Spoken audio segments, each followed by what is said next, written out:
We're going to talk in this session about persons and what amazing things persons are. But I wanted to, just before we do that, say a couple of words about this whole business of spiritual formation. And in the next section, we're going to do Q&A.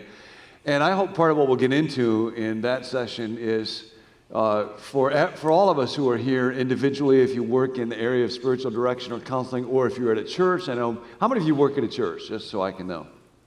Hold your hands real high. Okay, so actually it looks like most of us. This business of how does wisdom about spiritual formation inform what we're doing as churches is really important.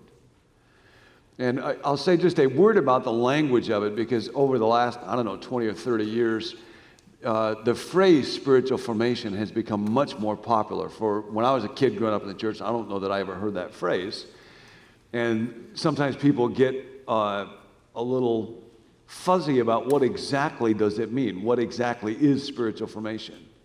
And again, Dallas was the most helpful to me in thinking about it. And one of the analogies he would use is to say, you have an outer person. There's an outer you. We all have bodies. We'll get into that in a minute. And our bodies are being formed all the time. Have you noticed that? For better or for worse? Intentionally or unintentionally? By what we eat, by whether or not we sleep, how well we sleep, if we get exercise or so. There's an outer you, and it's receiving a form all the time. And in a similar way, there is an inner you. And we're going to get in this session into what that inner you consists of. But your thoughts and your feelings and your desires, the habitual patterns of our minds that are going on all the time, there's an inner you. And it's being shaped all the time, for better or for worse. When I watch television, when I watch the Atlanta Braves play, when I talk to folks where I work, when I read, when I'm eating, all the time there's an inner you, and it's being formed, for better or for worse, intentionally or unintentionally. Everybody is receiving a spiritual formation. Now, this is real important, because sometimes in our day, people think of spiritual formation as this kind of specialized activity that's optional, that certain people in the church, particularly maybe introspective, introverted, Thomas Merton, Henry Nouwen reading kind of folks, like sign up for spiritual formation, and other people don't. And people will think about it as this, marginalized activity, and the reality is everybody is receiving a spiritual formation. Whether they're in the church or not, whether they're Christians or not, this process of the forming of spirits is going on all the time. So the question is not, will I pursue spiritual formation or will I not? The question is just, what's going to form my spirit? And will I be intentional about it or not? And will it be done well or will it be done poorly? And the idea of Christian spiritual formation is that I can ask Jesus to help form my spirit, my inner life. And he offers the best resources around that. Now, how that gets done in churches is a hugely important question, and that's part of what I hope we'll get into later on, and would just love for all of us to be working on, because I think it's a wide open question. How does wisdom about spiritual formation best inform the church? And increasingly, I think churches are wrestling with this, and sometimes churches will hire people to be in charge of spiritual formation.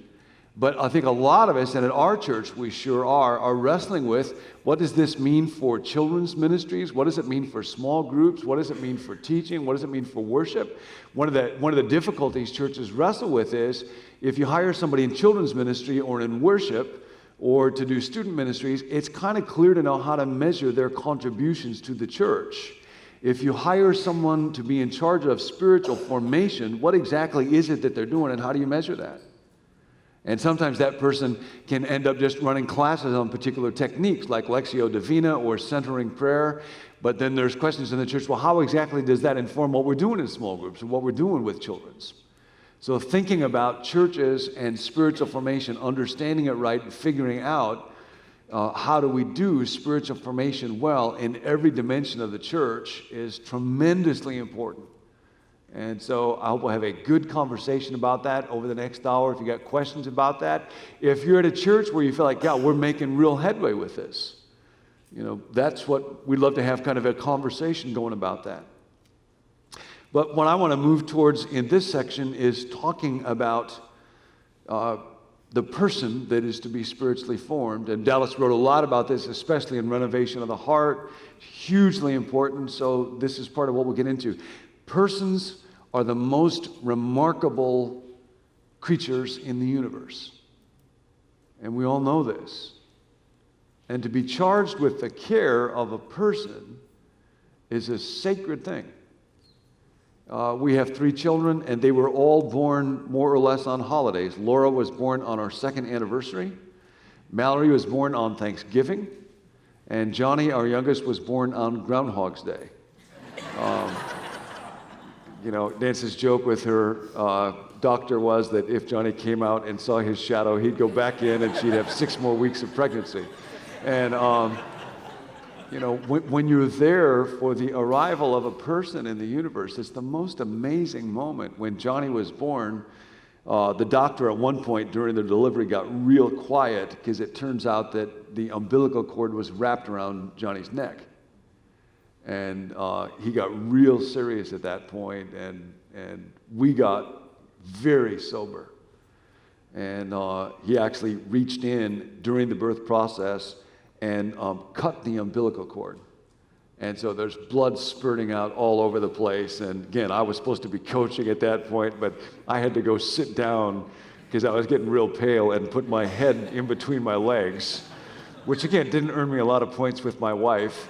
After the baby was born, Nancy actually asked the doctor, is John okay?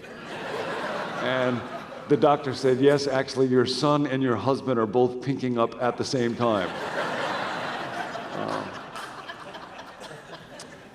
But our concern for a person just runs so deep, and a person is such a mysterious thing. And to think that you're charged with the care of that. When we were praying last night, Trent, who's a big guy, was in our little group praying, and just thinking about his wife's going to have their first child in August. And Trent, this big guy, is just tearing up over what kind of a dad will I be? How will I handle this mysterious thing called a person? And so we're going to talk about persons for a while, and what are the parts of a person? Because if you're working at a church, or if you're a spiritual director, or if you're doing therapy and you're trained for counseling, in some ways, we have been charged with caring for a person. And Dallas used to say, it's a lot like with a car. If you have a car, you have to know what the parts of that car are and how those parts work so that you can care for the whole thing. In Genesis 2, verse 7, we're told, and the Lord God formed man from the dust of the ground and breathed into his nostrils the breath of life, and man became a living soul. And I want to talk especially about soul, but we'll get into all the parts. The Bible teaches that you are a soul. That's a word that's not used a lot in our day. And that you were made by God and made to live for God and made to need God. And that means that we were not made to be self-sufficient. And over, the biblical writers talk about this soul-driven neediness of human beings. Ecclesiastes says, all the toil of people is for their mouth, yet their soul is never satisfied. The soul is a needy little creature. There's a classic book by Hans Walter Wolff called An Old Testament Anthropology. And he talks about different aspects of the human being. And when he gets to nephesh, the Hebrew word for soul, he says that stands for the needy man, human beings in their neediness. And when I think about the soul, sometimes I think about, again, another movie that none of you will have ever seen, but I kind of liked it, called What About Bob? Anybody ever see What About Bob? And Bill Murray is his character. I need. Well, that's kind of the soul, nephesh. It's needy man, I need. And actually, in the Middle Ages, Aquinas wrote about this, that human beings are finite in every regard except for one. We're infinite in our capacity for desire. We never say enough. One of the great illusions of our day is that someday more will be enough. You know, if you just keep getting more, you will have enough, but you never do. And you can see this in questions like, who is more content, the man who has 12 children or the man who has $10 million? And the answer is the man who has 12 children, because he doesn't want any more.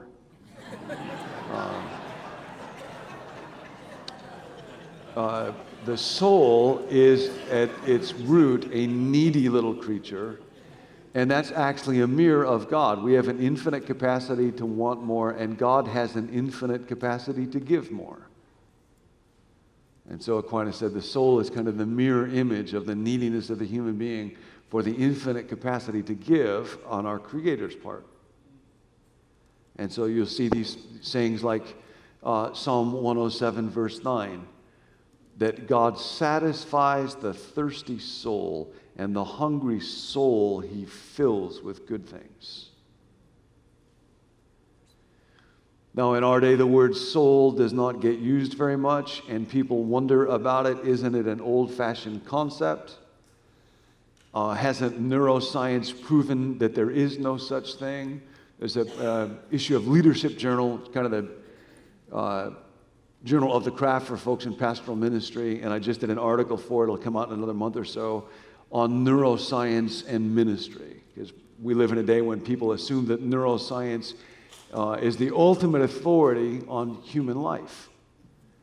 And folks wonder, hasn't neuroscience proven that there is no such thing? And there's a book that a guy who's a neuroscientist has just written called We Are Our Brains. And this gets to real important issues. But the soul is the deepest thing about you. And if we don't help people acknowledge the soul and learn to care for it, then we'll waste our one and only life. This is another statement from Jesus, Mark 8, 36 and 37.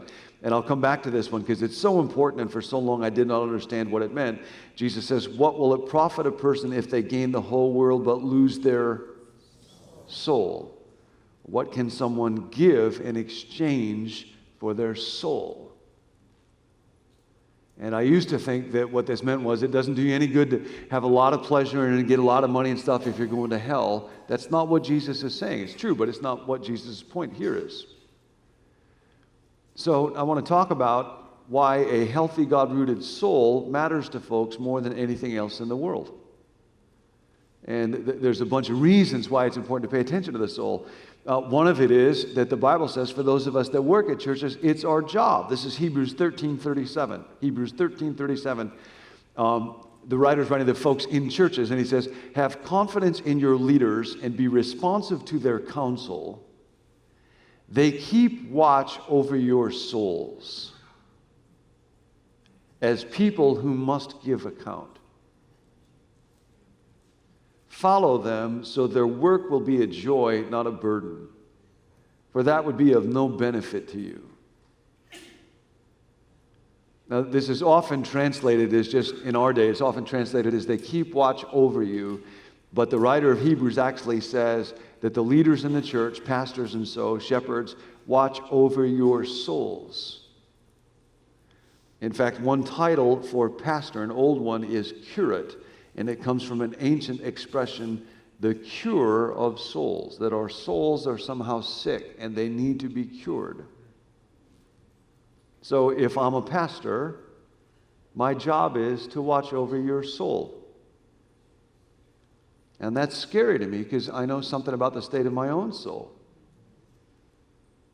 But if we're working in churches, or again, if we're in leadership positions, or we're counseling or shepherds, you will be accountable to God for the condition of the souls of those that we watch over. So I'll sometimes tell folks at my church, just stop sinning, because I'm going to be accountable for this. And And again, it's really interesting, and this gets lost so much in church life in our day. The writer of Hebrews says to people in the church, have confidence in your leaders, be responsive to their counsel. They keep watch over your souls. Follow them so that their work will be a joy. If you're a pastor at a church, are the people in your church making your work a joy? Anybody want to say ouch at this point? And it's important for us to teach texts like this and to remind the people at our church, this is what the Bible says. This is a part of those circles of sufficiency where we live in Trinitarian fellowship with each other. And we need to remind people of this. I'm charged to do this, not because there's anything special about me. God knows. But, church just devolves into these organizations like every other organization where it's about being successful and keeping people entertained and having lots of people come, and do people like the talk and do people like the music, and those are all matters that we have to look at, but they're not what church is about. They're about watching over people's souls. They're about the formation of persons. One of the reasons why this is so important is that your life is under the direction of your soul. Your life is under the direction of your soul. This again is from Dallas, Renovation of the Heart. What is running your life at any given moment is your soul. Not external circumstances, or your thoughts, or your intentions, or even your feelings, but your soul. The soul is that aspect of your whole being that correlates, integrates, and enlivens everything going on in the various dimensions of the self. It is the life center of human beings. The soul is the life center of human beings. So now I want to spend some time talking about what the soul is, and that means kind of looking through what the parts of the person are. And again, one of the remarkable things about Dallas to me is part of why I went to grad school in psychology is I was so fascinated by personhood and what a person is and how people change always seemed to me like the most important thing in the world. And ironically enough, I went all the way through a doctoral program with that, but I never saw a description of how to understand the parts of the person that made sense to me, that seemed like it fit the Bible as much as listening to Dallas and his book, Renovation of the Heart. If you want to read more about it, is the one where he lays this out. But I want to just spend a few moments now kind of walking through that, and this will be the main stuff that we talk about in this session. You have to know the parts of a person to know how to care for them, so you know how to form the person. Because if you take care of the parts, the whole will take care of itself, Dallas would say. So, at the center, at the absolute core of a human being is the will. Now, this is the ability to choose. It's the ability to be able to say yes or no. Freedom and the ability to create, which we prize so much, are housed in the will. So let's talk about this for a little bit. I mentioned yesterday that the fact that you have a will is central to that notion of your ability to exercise dominion in the world. And that's why anytime somebody tries to infringe on your will, to intimidate you or coerce you or pressure you, or in more subtle ways to flatter you, it's so destructive to your personhood. And that's why power is such a difficult thing to handle really well. Now, a couple of other words, because folks will often wonder about this stuff. Dallas would say that the will, that word describes this function, the ability to choose. In ancient literature, including the Bible, as a general rule, heart also refers to the same function. And when you see the word spirit, it refers largely to the same function. Of course, words overlap and they have different nuances and different ranges of meaning and so on, but at its core, this function, the capacity to choose, is what's referred to by will, heart, and spirit. When the word will is used, it's kind of focusing on the function, the ability to choose. When the word heart is used, has a little different nuance. It's focusing on the fact that this is what's at the core of you. It's right at the center of your being. It's at your heart. In our day, when we use the word heart, we often think about feelings or emotions, but in the ancient world, it had to do more with the core of the person, which is the will. When the word spirit is used, it refers to the fact that this is a form of power, but it's not physical power. It's not like gravity or electricity or something like that. It's personal power. Dallas would say the definition of the word spirit is the spirit is unembodied personal power. So it's not physical, but it is a source of energy. And we'll still see this reflected in our language in some ways. We'll talk, for example, about a spirited horse. Well, that's a horse that has a strong sense of will. And the will is very important. It's central to who we are, but it's also terribly limited in what it can do. It's in many ways terribly weak. And we play all kinds of games with our will because we want to do what we want to do. Our bodies want to do what we want to do.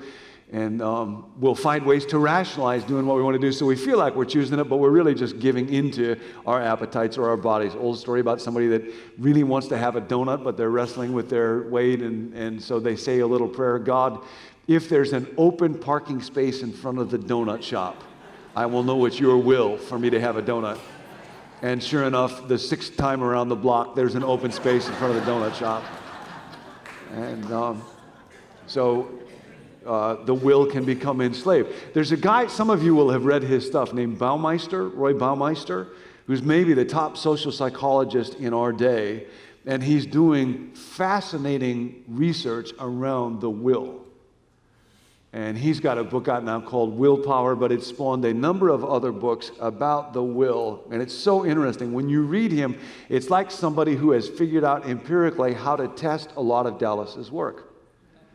And it's very interesting. Baumeister himself is not a believer, but in his book, one of the aspects that he talks about is there has been a loss of the importance of will and character in our day. In fact, Baumeister actually says one of the reasons why Freudian therapy was helpful 100 years ago was in a Victorian culture, people talked about character all of the time, and Freudian therapy assumed strength of character, and we can no longer assume that in our day. And that's one of the reasons why that's no longer nearly as effective. And Baumeister asks all kinds of questions about the nature of the will, but again, it's a form of energy, it's a form of power. And one of the experiments that he did, he's just done fascinating experiments on the nature of the will. One of them was to ask, what kind of power is it? Is it more like a computer where like once you switch it on, it remains on and so it stays strong? Or is it more like a tool, like a hammer, where anytime you pick it up, it's available to you? Or is it more like a muscle where it can get fatigued? And so one of the ways of studying this, there's numbers of ways of kind of measuring will, was to give subjects this little experiment where some of them had to resist temptation first. Like there were chocolate chip cookies and they weren't allowed to eat them. And others were in a control group and they didn't have to do that first. And then all of them were put in a second situation that demanded willpower, where they were given problems impossible to solve. And then the measure of will is how long will they keep persisting in trying to solve these problems. And what they found was the people that had to resist temptation with the chocolate chip cookies first. So if willpower was like a computer where when you turn it on, it keeps running, if it was that way, then resisting the cookie temptation would have turned the computer on, and they would have done better at persisting in solving problems. If it was just like a tool, like a hammer that you could pick up at any time, wouldn't matter. Control group or cookie resistors would both do the same. If it's like a muscle, like doing push-ups, then the group that had to resist eating chocolate chip cookies would have a lessening of willpower, and they would give up more quickly in persisting with problems. And what he found out was willpower is very much like a muscle. And the people that had to resist eating cookies quickest, the people that had to resist eating cookies, they gave up trying to solve problems the quickest. So the will is a form of energy, all kinds of research that's really fascinating being done on this in our day, but it fatigues quite easily. And this is so true. One of the most famous experiments of it looked at judges. I think this was actually in the country of Israel, giving prisoners parole. And what they found was to give parole always involves risk for a judge, because if somebody violates parole, then the judge could get in trouble for that. And so that means that giving parole requires an act of the will. Risk is one of the things that requires willpower. They found that if you're up for parole, you have an exponentially better chance at getting parole from a judge if your case comes up in the middle of the morning than if it comes up late in the afternoon. Because in the middle of the morning, like when people are well-fed and so on, their energy is at the highest level and they're more willing to take a risk. If your case comes up at 4 o'clock in the afternoon and the judge is fatigued and ready to go home and so on, you are exponentially less likely to get parole. Has nothing to do with your record, how well behaved you have been. It just has to do with the amount of willpower that is available to the judge at that moment. So the will is incredibly important, but it is terribly limited. And now this gets to that whole business of trying versus training and the role of habits in our life. The will is very good at making major decisions that commit your body, like getting married. The will can do that, or taking a job, or moving to another part of the country, or entering into a 12-step program. Okay, the will is very good at doing that. The will is very bad at overriding the attitudes and habits that become embedded in your mind and body. The will is terrible at that. And that's why so much of self-help literature is just useless, because there'll be all this stuff about you can choose your attitude and so on, and it's trying to get the will to do what the will was not made to do and cannot do well. Actually, it's very interesting. Willpower is required for things like impression management. That's one reason, for example, why when you go on a date or you go on a job interview, you ever notice after that's done you're kind of tired? First date or job interview? Why is that? Well, doing impression management is really draining. Resisting temptation is really draining. Persisting in a difficult problem is draining. Choosing is draining to the will. We have a restaurant in California called the Cheesecake Factory. Are there any Cheesecake Factory? You ever see their menu? It's like 20 pages long, and I feel obligated to look through every one of them. Just choosing a stupid meal at the Cheesecake Factory, and I feel drained. There is one activity of the will that is not draining, and that activity is surrender. The will is made to surrender to God. The will is made to surrender to God.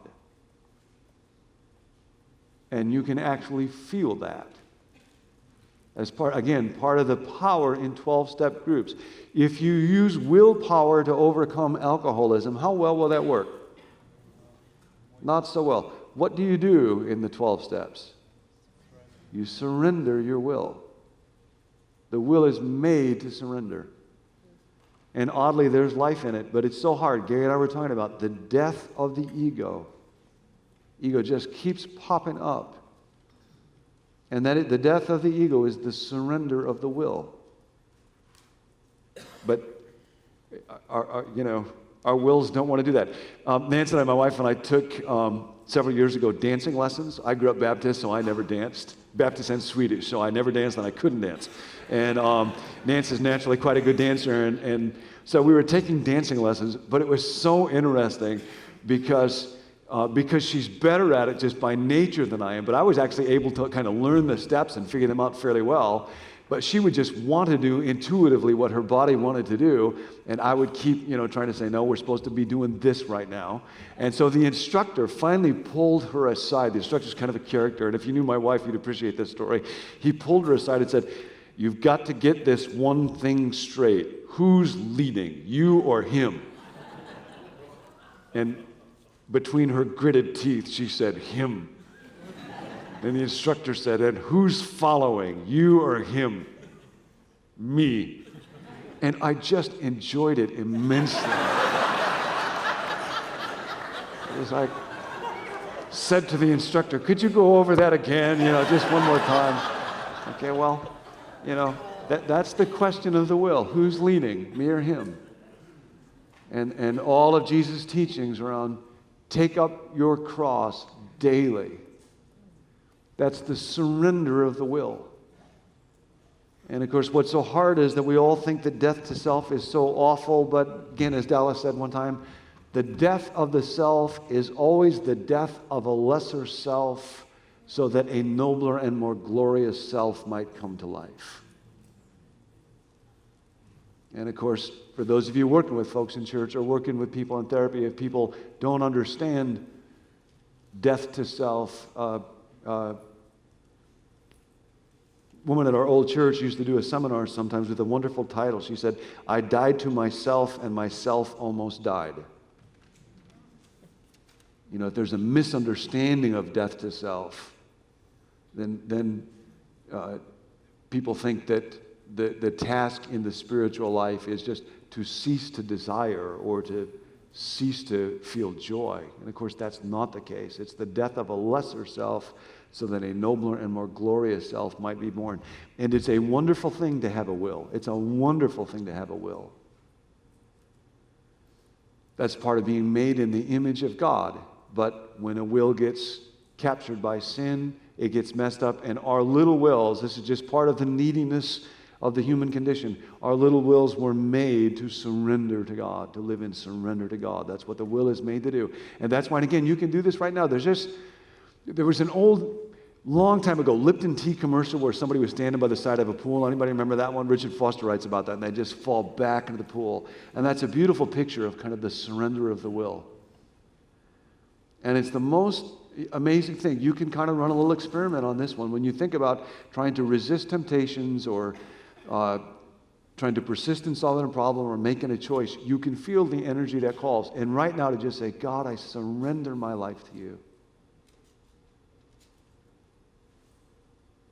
God, you're here right now. I surrender this talk to you. I surrender this moment to you.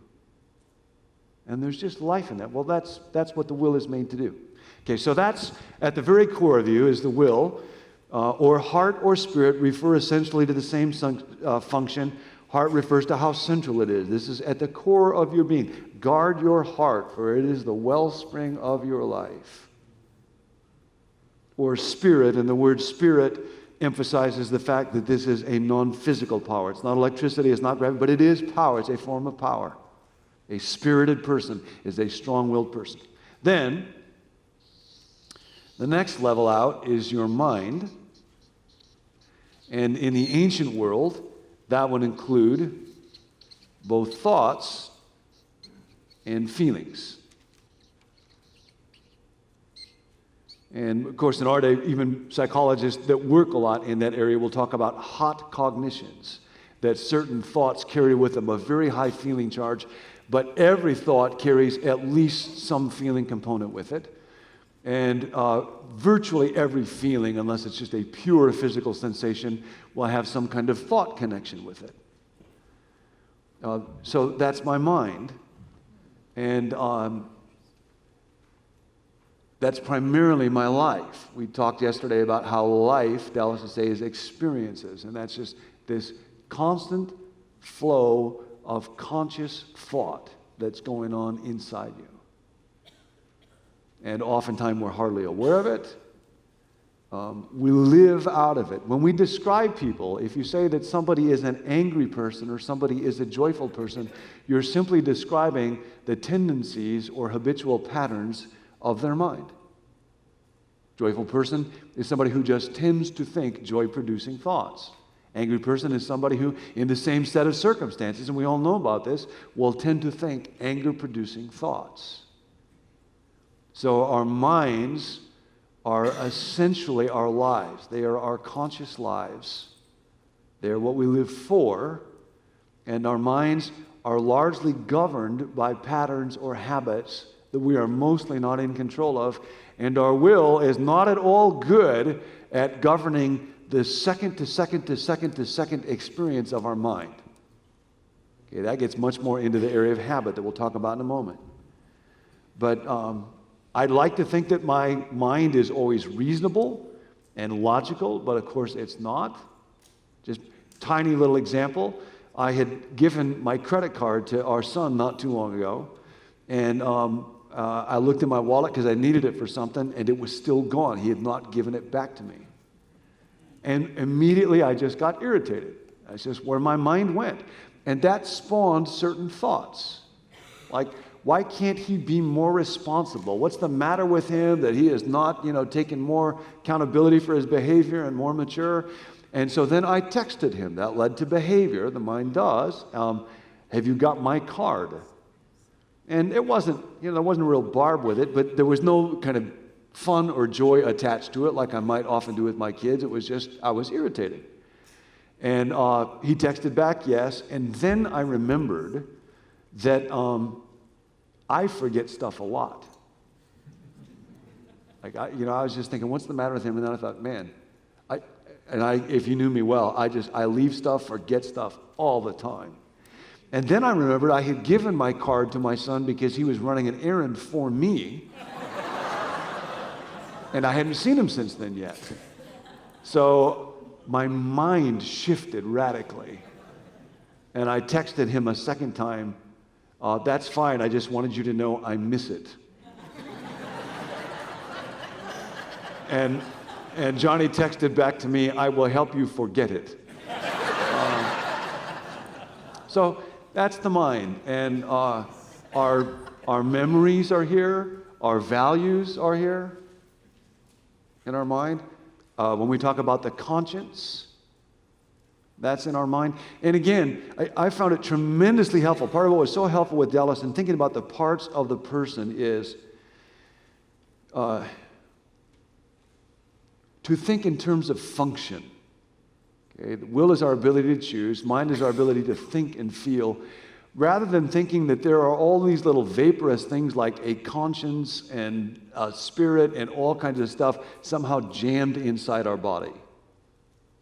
To think real clearly in terms of person is a whole thing, and then they have these functions, and these functions are very important, and the will is a critical one, and then the mind. We live out of our thoughts and our feelings. When we describe somebody's mind, we are simply describing them. And this is why, again, the language of the Bible is so clear around this. Offer your bodies as living sacrifices. Don't be conformed to this world, but be transformed by the renewing of your mind. Set your mind on things above. And to help people understand, this doesn't mean imagine what the furniture in heaven looks like. It means to learn to think thoughts that will help me become my best self. To reflect on examples of moral beauty. Or to spend time in confession where I actually remember in a more constant way. I forget stuff a lot. So that I respond to somebody else out of humility and mercy rather than out of judgment and superiority. Okay? The renewing of the mind, that's like the whole ball game. That's what we're all after. But it doesn't happen by just trying harder to do it.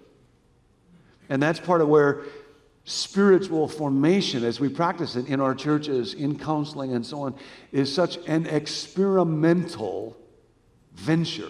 It's not about, I've got this little devotional to-do list, and as long as I am doing that well, I can check off my spiritual life. No. It's about the renewal of the mind so that I am living in the reality of the kingdom of God from one moment to the next. And again, the more the mind gets renewed, the more that obeying Jesus, living in love and joy, just simply looks sane. And so, this mind is terribly important. These thoughts are going on all the time. Most of them are not under my conscious control. And that's a real good thing. And that brings us to the next layer, and that's the body.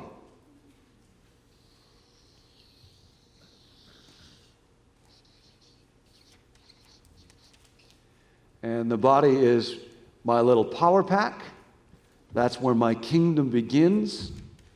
It's the main place in the universe where my little will has the chance to be in charge. Remember, a kingdom is the range of your effective will, and that's what we talked about. A 2-year-old is learning that they have a kingdom, and that's their body. That's part of why the body is so incredibly important to spiritual formation. And it's not just that we ought to keep our bodies in shape or that sort of thing. The body is incredibly important to spiritual formation because the body is the place where the spirit has a kingdom and is able to have impact and exercise dominion. And then it can spread out from there. My body also has all kinds of appetites, and it has all kinds of habits. Habits are incredibly important, so let's talk about them for a moment.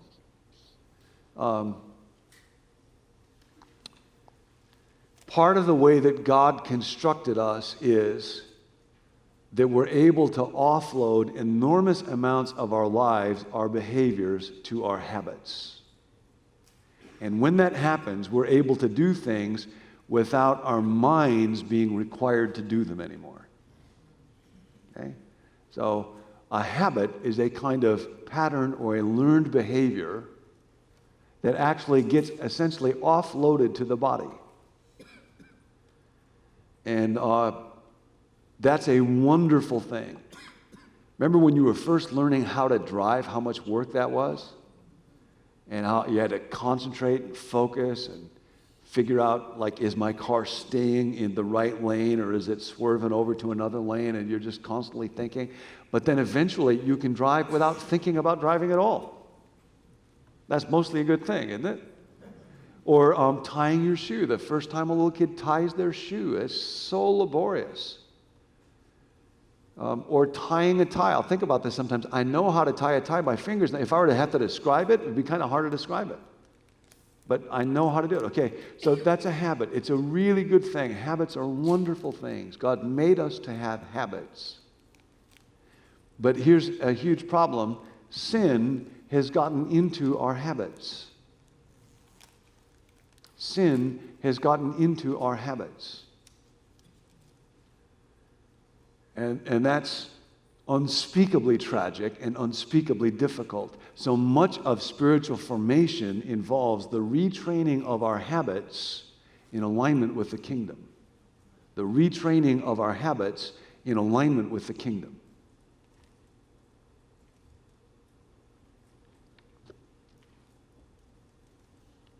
And this is where most of what I do and most of what I say just flows out of my habits. So like with Aquinas, he spends more than 70 pages in the Summa writing about the cultivation of holy habits. The cultivation of holy habits.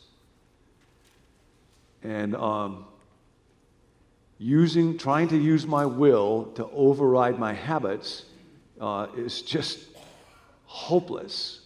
So part of the reason for spiritual disciplines is they give me a chance to allow God to rewire my habitual patterns and tendencies. And this involves the kinds of thoughts that my mind naturally thinks, the kind of desires that I naturally have. And to be a creature whose habits have been made new, whose habits have been redeemed, is just a huge part of what sanctification involves. It involves the changing of my habits. Now, when spiritual malformation is going on, instead of my body obeying my will becomes enslaved to my body. And that's where the whole business of addictions get in. So, the body is incredibly important for spiritual formation. Habits are incredibly important for spiritual formation. And I'll say one more thing about this, because again, this has a lot to do with spiritual growth and one of the illusions in our day. Habits do not get corrected by the ability to articulate correct theology. Bad habits do not get corrected by the ability to articulate correct theology. And give you a tiny little picture of this one. There's a great book by a guy named Charles Duhigg about habit. I think it's called The Power of Habit. And he writes about this sequence for any given habit. This can be very helpful for spiritual formation. That for any given habit, there's 3 elements. There's a cue, and then there's behavior, and then there's a reward. And if you want to look at a habit, you need to look at what are the cues that stimulate it, what's the behavior that you engage in, the habitual behavior, and then what's the reward that you get that keeps you doing that behavior.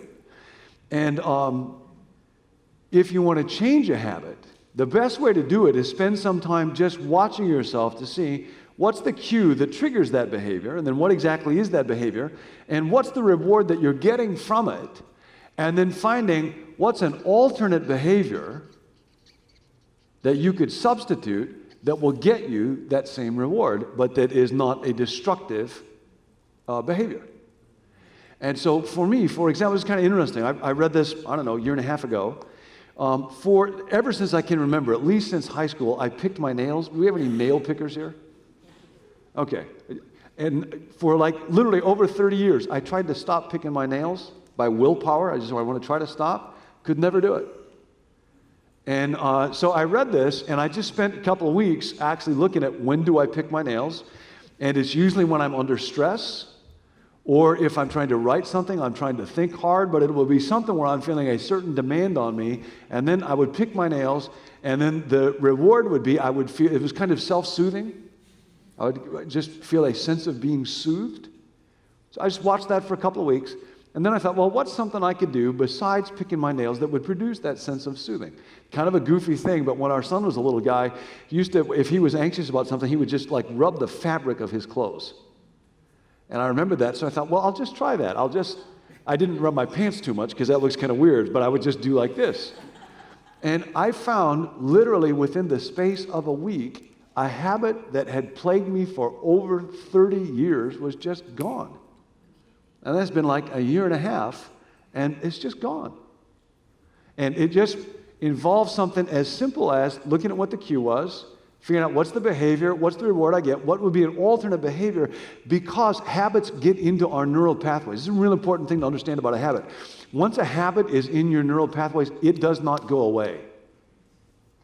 And that's part of why for folks that wrestle with addiction, they can take one drink and all of a sudden that addiction roars to life as strongly as ever.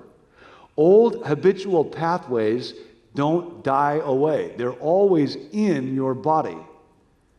And so to find new habits that can create new pathways that our bodies and our minds run in more habitually is incredibly important. But that old pathway will never be gone. And that's why to continue to engage in things that keep the new pathway alive are so important. Now, this can be something that I can do together with God. See, part of what I felt bad about picking my nails, kind of a goofy little thing, but I knew that one of the things that triggered it was that I would worry or be anxious, and I would think if I really believed that God is sovereign, that God is competent, then I wouldn't worry and I wouldn't pick my nails. And I just want to tell you, you can have somebody repeat the mantra, God is sovereign, from now till doomsday, and it will not help them stop picking their nails. The ability to articulate correct theology does not redeem bad habits. And Paul talks about this. What does Paul say in Romans? The problem with sin is in our members. What does that mean? Well, Paul is, among other things, a brilliant psychologist. And he understands sin gets into the body. And when sin gets into the body, the unaided human will cannot redeem ourselves from it. But we can place ourselves before God. I can do an exercise like this one, looking at habits together with God. And say, now, I don't want to just change something on the human level. I want to do this as a way of partnering together with God. And it's a way of receiving grace. You know, grace comes in many forms. When we sit down to eat, we remember that food is not just a secular thing. That's part of God's grace to us. And when I'm learning how to retrain a habit, I can try to do that just on the human level, or I can say, no, that ability also is part of God's gift to me. That's the Spirit together with me. And then my body is being retrained. Okay, so that's the level of the body. The next layer out, I won't say a whole lot about, I'm running out of space here.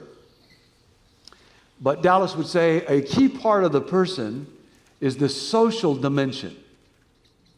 So your relationships with other people, even though those other people are outside of your body, they end up in a way inside us. Those relationships get internalized. One anthropologist used to talk about the generalized other.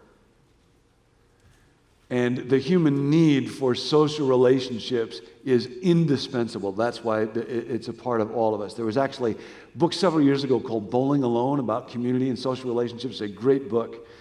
But it talked about how central social relationships are to human well-being. And there are all kinds of studies about this, even at the physical level. One of the studies that Putnam cited found that people who have great health habits but live in isolation, like they exercise, they get lots of sleep, they eat well, they see their doctor regularly. People with great health habits that live in isolation are twice as likely to die as people with bad health habits that live in community. In other words, it's better to eat Twinkies with friends than to eat broccoli by yourself. Okay?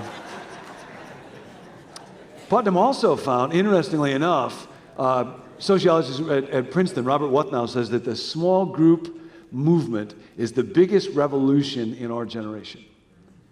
And Putnam found that people who are isolated, all of the things being equal, if the only change they make in their life is to join a small group, they cut their odds of dying in half over the next year. So one of our mottos at our church is join a small group or die. But that's the social dimension. And then beyond that, the outermost dimension of the person, Dallas would say, is the soul. So now let's talk about the soul a bit.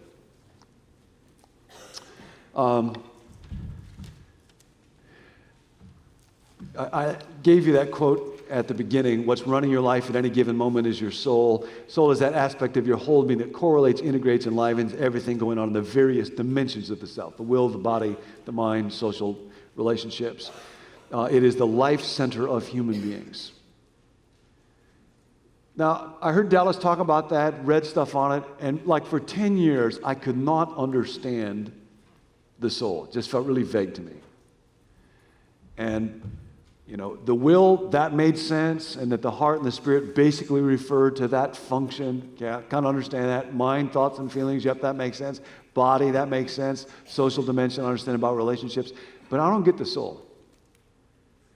And so we were at a conference years ago, and we were doing the question and answer thing, and I was asking Dallas about the soul, and he was talking, and blah blah blah blah blah. It doesn't make any sense at all. And so we had our dog Winston had just died recently, and so because I couldn't think of any other way to get after it, I just said, "Do dogs have souls?" And Dallas said, "Yes." And then tongue in cheek, because I'm not a cat person, I said, "Do cats have souls?" And Dallas said, "Of course they do." And then Dallas said, "Trees have souls." And I thought, okay, I'm getting off the bus here. This is the weirdest thing I ever heard. And I knew that Dallas wasn't a pantheist. I knew that Dallas did not believe that, trees are persons. He didn't believe that the earth is a living Gaia thing. He didn't think that, trees are going to be, eternal conscious beings or so. So I was like, what in the world are you talking about?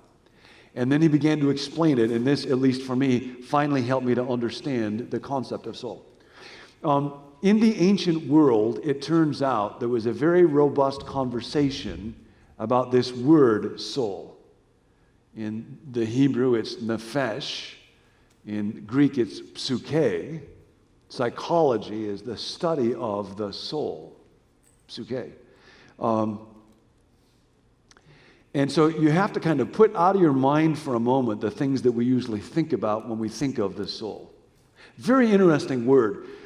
There's another guy named Boyd. He's a psychiatrist. He helped write the DSM manual, and he did a lot of research around the nature of the soul, and he found that in churches, most people think they know what soul means, but when you actually ask them to define the soul, they have a really hard time doing it. And he actually found about half the people in the church have what he called the Looney Tunes version of the soul. Remember when Daffy Duck would get shot in a Looney Tunes cartoon? His body would be lying there, but this kind of translucent, vapory image of Daffy Duck would rise up with a little halo over it. And that's kind of the picture that most people have of the soul. The soul is kind of that part of you that lives on after you die. Okay, that's not the concept that was talked about in the ancient world. Because, of course, when you die, your will is going to go right on, and your mind is going to go right on. And after the resurrection is going to be the resurrection of the body. Okay. So, here's the way that it worked. In the ancient world, thinkers would look at how a living creature would have a variety of functions, a living thing. For instance, with a tree is able to take in nourishment, tree is able to bear fruit, tree is able to reproduce, a tree can grow, it can photosynthesize. So it has all of these different functions and these different parts, roots and branches and so on. And yet all of those functions and parts come together to form a single life, a single being. So that when the tree dies, that life is gone. Now there might be individual cells inside that tree that are still alive. But the tree, the thing itself, is dead. And so they said that this capacity to integrate different functions into one whole life is called soul. In the ancient world, of course, there were differences between thinkers, but generally, at the root of the concept, they said the capacity to integrate different functions into a single life is called soul. And so I started to read at least a bit on this after Dallas said this stuff because it sounded so weird to me. And sure enough, Aristotle, for example, talked about the vegetative soul and the animal soul and the rational or human soul. And Aquinas, great Christian thinker, talked about precisely the same entities. Now, when Aquinas talked about the vegetative soul, he did not mean that trees were conscious, personal beings that will live immortally. He was talking precisely about this fact that they have all these different functions, and yet there's a capacity in them that combines all of those different functions into a single entity. And that, historically, from the ancient time up until a few centuries ago, generally is what thinkers would mean when they talked about soul. It's not that immortal part of you that lives on after you die. It's the capacity to integrate different functions into a whole being. And so the words like connection, that you be an integrated being, that you live in harmony, will, mind, body, relationships with God, those are soul functions. Those are soul functions. The soul is the deepest part of you. The soul is mostly beyond our conscious awareness or control. And that's one of the reasons why in ancient literature, including in the Bible, if you look, for example, at the great soul literature like Psalm 42, why are you downcast, O my soul? The writer will address the soul in the third person as if the soul is its own person. That never happens with other parts of the person. In the Bible, you never see that with spirit or with heart, for example, or with mind. But you see it with soul. Bless the Lord, O my soul, and all that is within me. So the soul is this incredibly deep, the deepest part of you that binds all of you into a single life. And again, this is still reflected somewhat in our language. We'll talk about a spirited horse, but we'll talk about a soulful artist, because that refers to depth. And of course, art is a soul function. The soul for a human being is what connects or binds our will and our mind and our bodies and our relationships with others and connects us with God. Your soul integrates your will, your intentions, your mind, your thoughts and feelings, your values and your conscience, and your body, your actual behavior, into a single life. Now, this is part of where we get into another couple of things about soul generally, and then I'll say something about sin in the soul. Part of why it's so important to talk about the soul is that in our world we have replaced the word soul with the word self. Self is kind of the secular version of soul. Again, psychology comes from the Greek New Testament word for soul, psyche, but psychology generally focuses on the self, and self carries a different connotation than soul. Think of the difference between being soulish and being selfish. Soul connotes the life of the person before God. In the Journal of the American Medical Association, there was an article a while ago, a lot has been talked about this, that for all the work in psychology over the last century, every generation in the 20th century has been 3 times more likely to experience depression than people in the preceding generation. And Martin Seligman's theory, hugely influential psychologist, again, not a believer, but it's very interesting. His theory is that we have replaced church, faith, community, transcendence with a unit that cannot bear the weight of meaning, and that's the self. And he's actually named this narcissistic me first self after one of the 50 states. Anybody want to guess which one? The California self. And all of our languages around this. If you're empty, you need to fulfill yourself. If you're stressed, you need to take care of yourself. If you're on a job interview, you need to believe in yourself. If you're at the tattoo parlor, you need to express yourself. If somebody criticized you, you need to love yourself. If you're not getting your own way, you need to stand up for yourself. What should you do on a date? Be yourself. But what if yourself is a train wreck? Like, what then? And the word soul reminds us that we were not made for ourselves, that we were made for God. The soul exists before God. And the two words are not interchangeable. Imagine singing, "It is well with myself." Or, "Then sings myself, my Savior God to me." But this has largely been lost. Even biblical translations reflect this loss. Very interesting.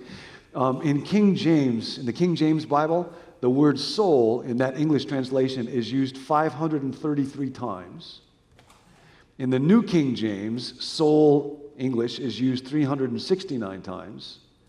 In the New International Version, the word soul is used 136 times. In the Living Bible, the word soul is used 88 times.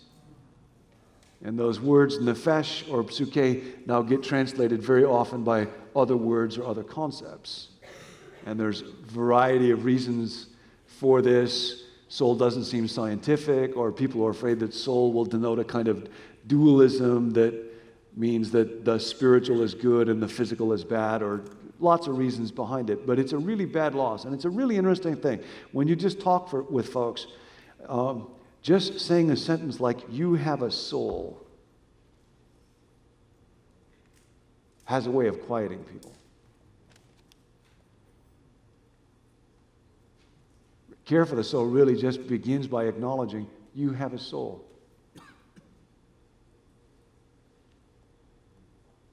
And it matters immensely. And the care of the soul is the most important thing in the world. And how the circumstances of somebody's life are going, how your job is going, all that stuff that tends to clutter our mind that we get addicted to doesn't matter anywhere nearly as much as the soul. Dallas used to say, the main thing God gets out of your life is the person you become. The main thing God gets out of your life is the person you become. Not the resume you build, not the achievements that you notch. not the accomplishments that you do. The main thing God gets out of your life is the person you become. And the main thing you get out of your life and that I get out of my life is the person that I become. But, very hard for us to live to this. Now, let's say a little bit about sin, and then I'll just stop for questions around this stuff.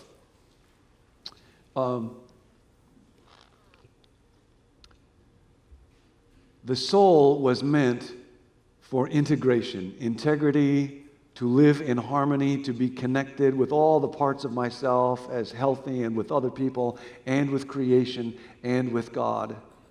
And by the way, that's why certain activities, you can kind of tell, and we'll talk about this sometimes, seem to be soulful activities. If you go to the ocean, I live not real far to the ocean, and there's something about nature that feels very soulful. Why is that? Well, because it engages my will and my mind, my thoughts go to it, and my body is experiencing it and sensing it. There's a wholeness or a connection here, and that feeds my soul. That's why things that connect my will and my mind and my body, my soul will feel the goodness of that. That's why certain functions are soul functions. Now, sin is destructive because it always causes the disintegration of the soul. Sin is destructive because it always causes the disintegration of the soul. The soul wants to be connected with God, and then when all the parts are working right and are appropriately connected with each other, then it is well with my soul. But sin does just the opposite of that. And so, for example, if I harbor judgmental thoughts about you, then my will is choosing to do that. My will is choosing to harbor that, but that violates my conscience, which is in my mind. And it violates my self-image, which is in my mind, because I have to think about myself as a basically nice, kind person. And so now I have to find ways to hide what my will is doing from my own mind. And there is disintegration between my will and my thoughts. And then if I'm with you, I can't let you know that I don't like you, because then you might not like me or you might hurt me. So I have to find ways to learn to disguise how my face looks towards you. And now there's disintegration between my will and my mind and my body. One of the things Dallas used to say I just love is one of the reasons that we love little children so much is they have not learned to manage their faces. When you look at a 2-year-old, you just look at their face and you know what's going on in their mind and their will. But see, what makes adults, all of you, so tricky to deal with is you're a bunch of face managers. And I am too. And that's how we get along. But that's what sin has done to us. And that's why life gets so draining. And that's why when somebody becomes really, really advanced spiritually, sometimes we'll talk about there is a childlike quality to them. Because they're not managing their face anymore. And again, this just gets into the habits of our bodies so much, we don't even realize it after a while. And we manage the tone of our voice, and we manage the way that we hold and carry ourselves with people, and we're doing all this without even thinking about it. Sin has gotten deeply into our members, and then this creates a disconnection in our social dimensions, and nobody really knows me because I'm presenting myself to everybody, and this is where performance comes in. We get so tired of performing, but performing is when I pretend to be what I am not. And that's just epidemic in our world and epidemic in the church. And we're performing there. And again, teaching people to articulate good theology, it's real important, but it will not rewire those habits. And then that disconnects me from God, because then I'm not able to have my mind open to God, and God, will you help me? My will is not surrendered to God. And so then I have to try to do life on myself, by myself. And when this happens, see, then my desires are filled with conflict. This gets to what the Bible talks about when it speaks about the double-minded person. A double-minded person is someone who can never be satisfied because their desires are conflicting at hundreds of different levels. And such interesting stuff around this. There's a guy named Dan Ariely who wrote a book about deception and how pervasive deception is. And he was writing, because he works in an academic environment, about how for students, when they have a final coming up, there's actually a guy that did research around this. College students, during finals week, their grandparents are 200 times more likely to die than at any other time during the quarter. Because they'll say to their professor, my grandmother just died, my grandfather just died, and I cannot take the final. 200 times more likely for that report to come up during finals week than any other time. Like if you're a grandparent, the single greatest thing you can do to protect your mortality is don't have any kids go to college, because like you're in serious trouble. Why do we do that kind of stuff? Well, we're ready to deceive other people to a certain extent. This is so interesting. What he found was we will lie to a certain extent, because if we lie too much, it will jeopardize our self-image. And on the one hand, we want what we want, and so we're willing to lie to get it. But on the other hand, we won't tell lies or do things so deceitful that they make us feel like, well, this is unreasonable what I'm doing.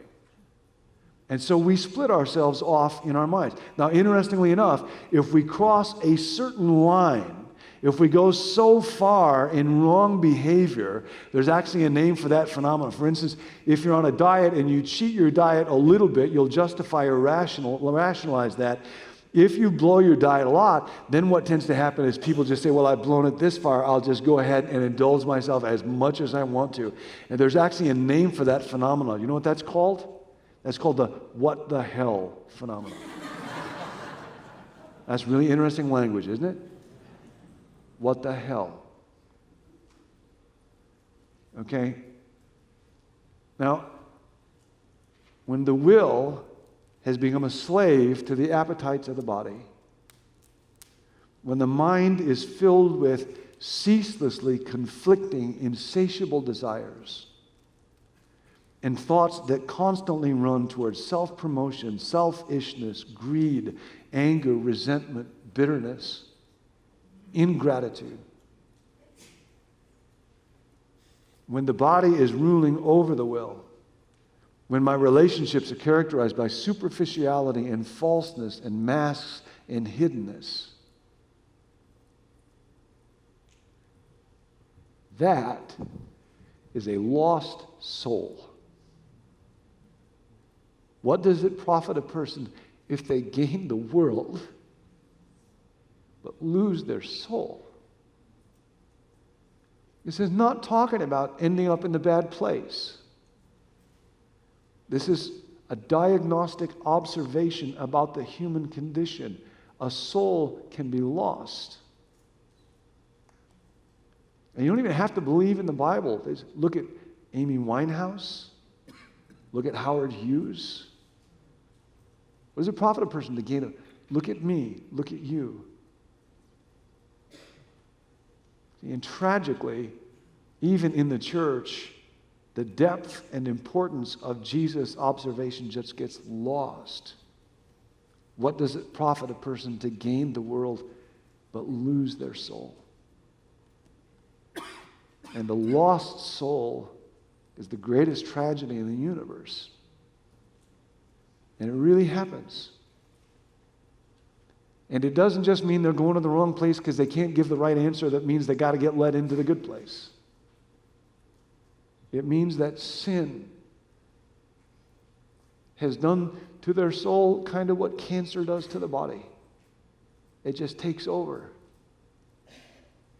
And the will and the mind and the body and our relationships just become toxic and poisoned. And even any kind of sustained satisfaction is impossible, let alone a meaningful or good life. That's a lost soul. And Jesus came to redeem lost souls. And our job is to watch over souls, starting with ours. So, I will pause there. It's almost time for the break, but I know there's lots of material to go through, so let's take a couple of moments, and if the lights can come back on, any questions, thoughts, observations around this stuff?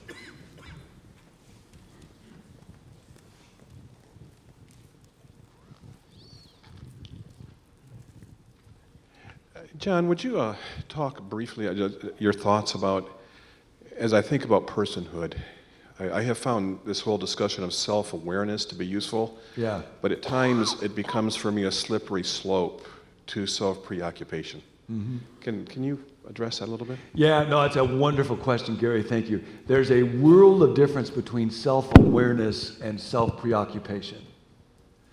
And for those of us that are working with people, that becomes a discernment issue.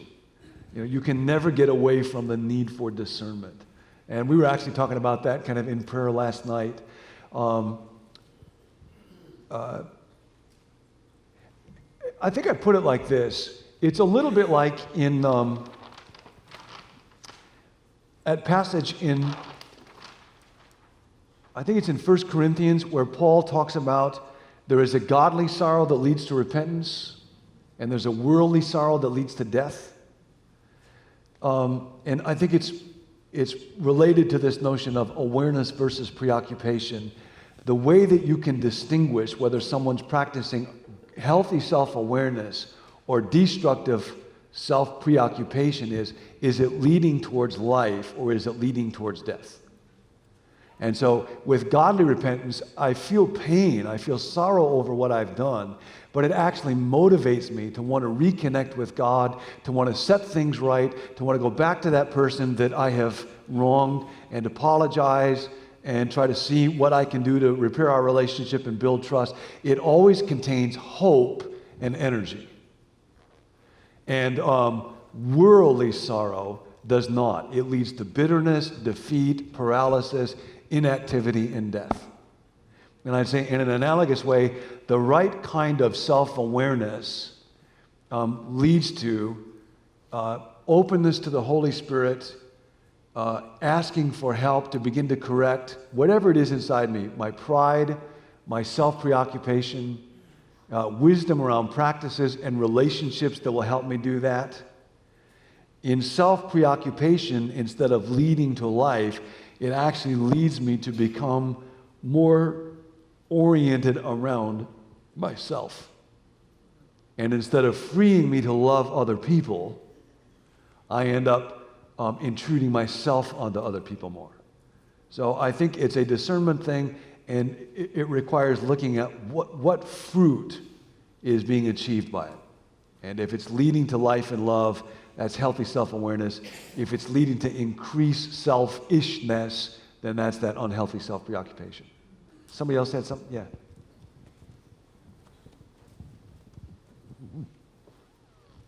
So given Dallas Willard's statement that a tree has a soul, what differentiates a human soul from any other living thing, and especially cats?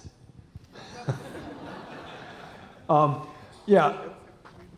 Again, what took me a long time to understand is I had to empty that word soul of all the stuff that I had thought about that kind of, it's the part of you that lives on after you die or so, and understand it simply is a matter of historical reality that for centuries there was a discussion of soul that had this understanding.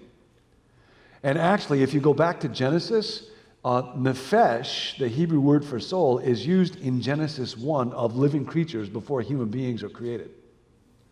So that word nephesh is actually used of creatures other than humans in the scripture. And it simply refers to the capacity to integrate different functions. What makes the human soul different is that the functions that are being integrated are radically different than what's being integrated with a tree. It's, again, roots, branches, photosynthesis, nourishment, and so on. With an animal, you add to that perception and locomotion. But now with a human being that's made in the image of God, and trees are not and other creatures are not, you add a will and a mind and then a kind of social dimension So it's really the parts of it that make the human soul a completely different thing than an animal soul or a vegetative soul.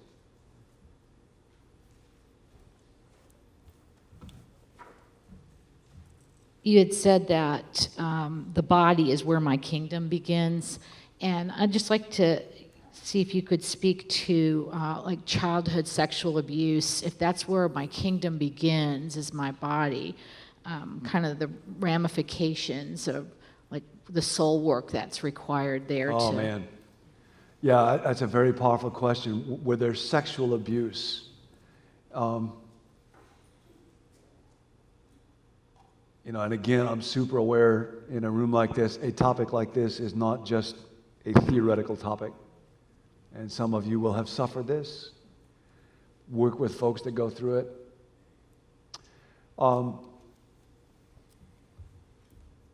This helps us see what a soulful topic sexuality is. Because we are not just our bodies. We are also our minds, and sexuality involves our minds at the deepest level. And then we are wills. And of course, sex is the most intense ways that we can use our body to, we'll talk about giving ourselves to other people. I give myself to you. And so sexuality is designed by God to deeply involve the will. It's the ultimate commitment that the will can make to another person, expressed through a body. That's how God designed it. That's part of why it's so profound.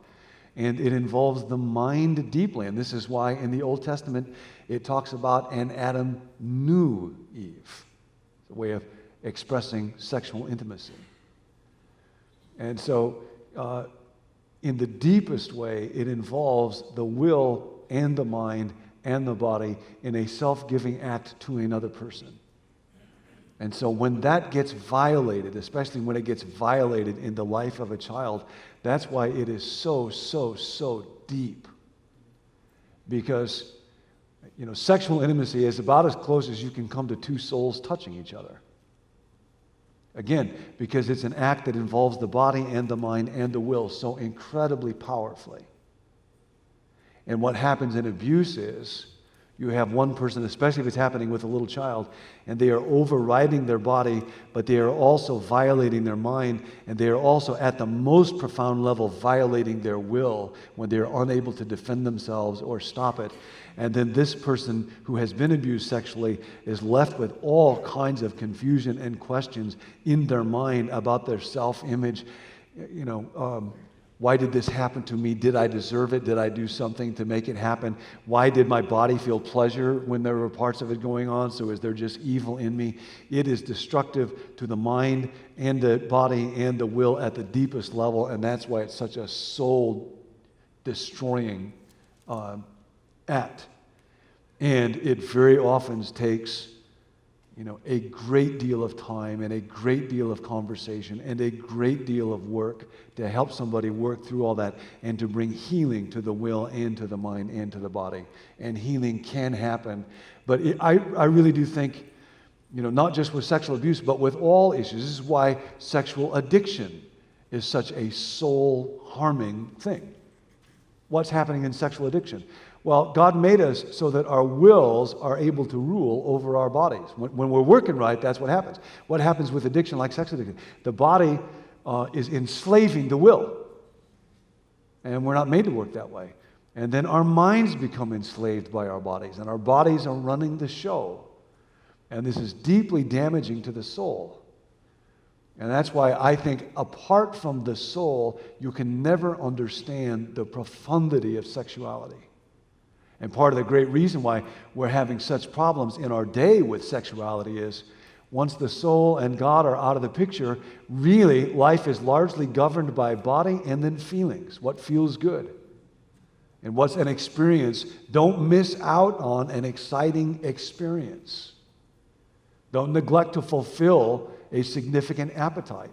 And if a person has no place to stand, then feelings just become kind of the idol.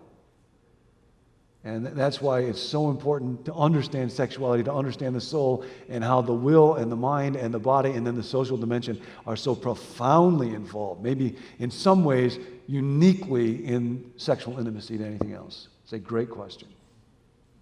Yeah, over here.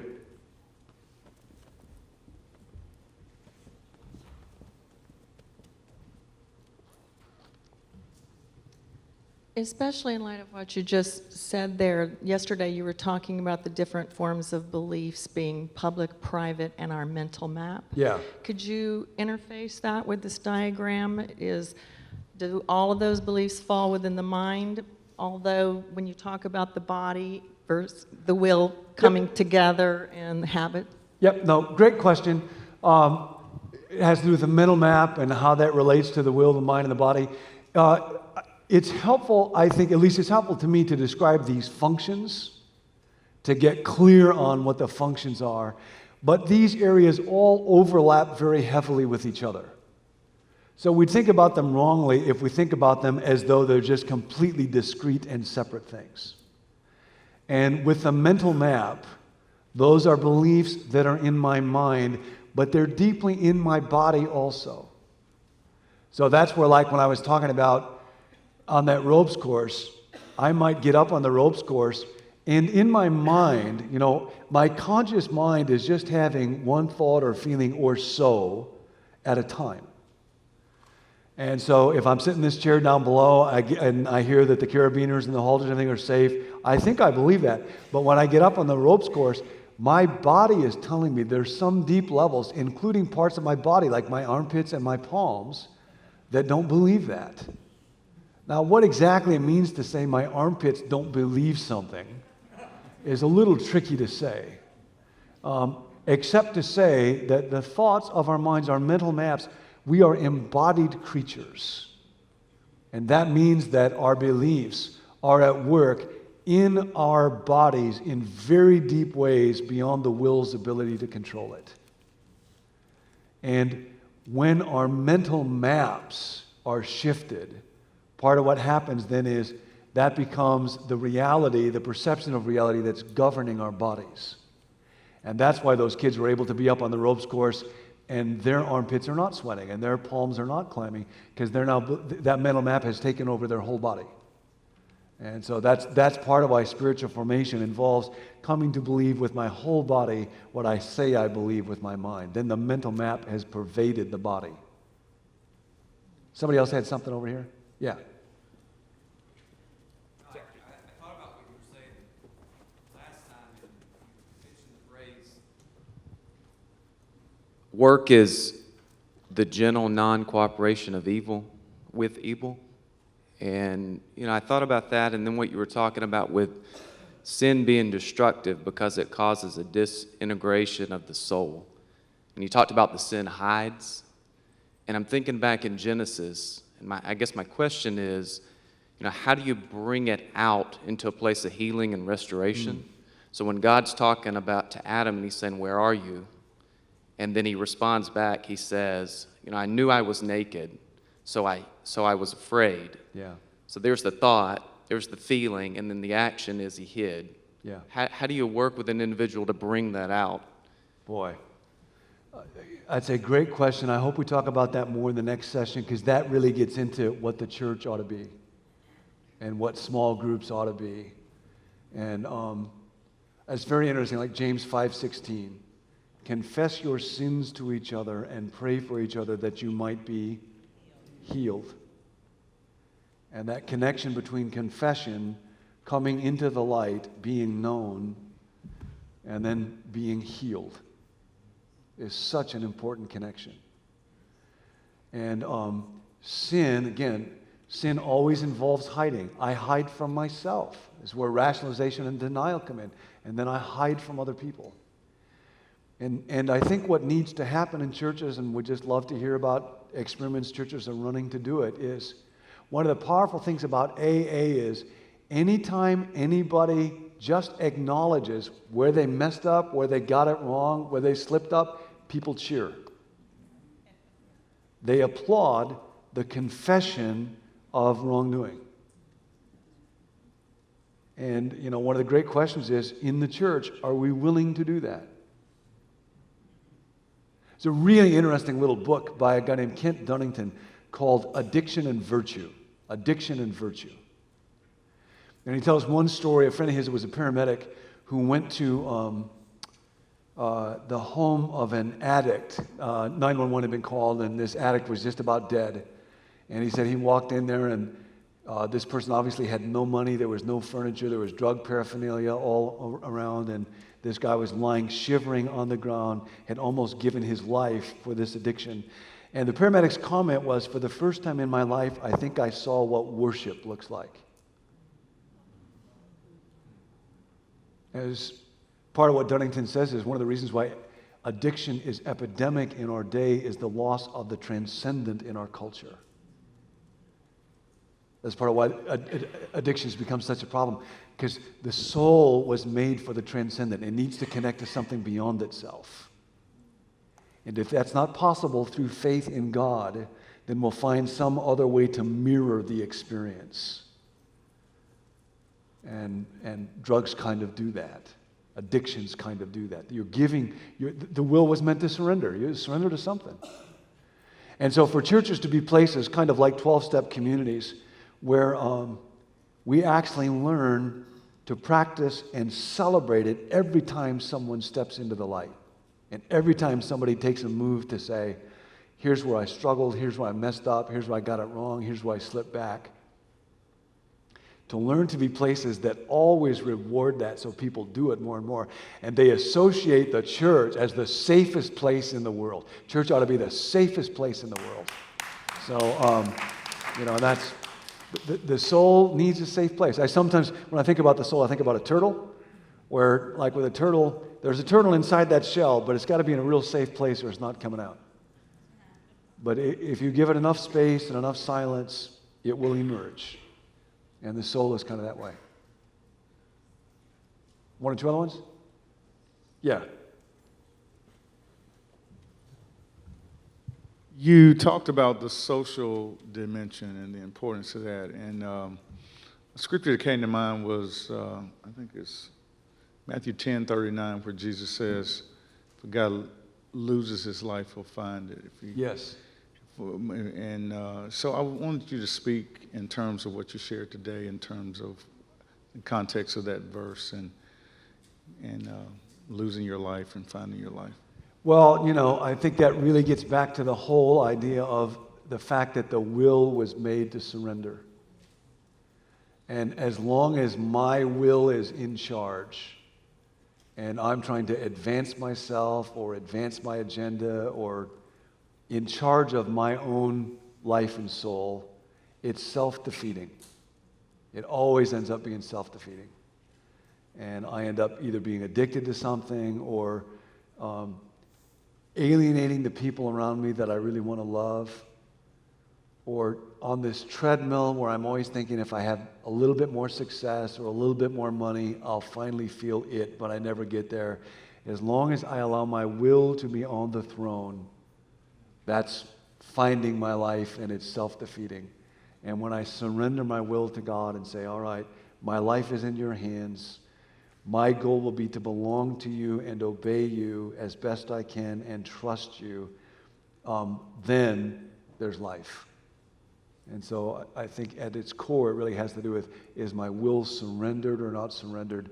And that's a moment to moment. We're never done surrendering the will. It's just this real stubborn, perky little thing, and it's always popping back up.